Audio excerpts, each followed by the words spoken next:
తీరని వేదనతో రగిలే గుండెలతో మాడిన కడుపులతో చెదరిన బ్రతుకులతో అలసిన ముఖములతో ఆగిన స్వరములతో రోదన ధ్వనులతో కఠినుపవాసముతో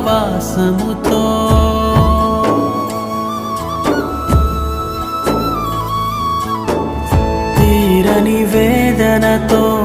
రగిలే గుండెలతో మాడిన కడుపులతో చెదరిన బ్రతుకులతో అలసిన ముఖములతో ఆగిన స్వరములతో రోదన ధ్వనులతో కఠినుపవాసముతో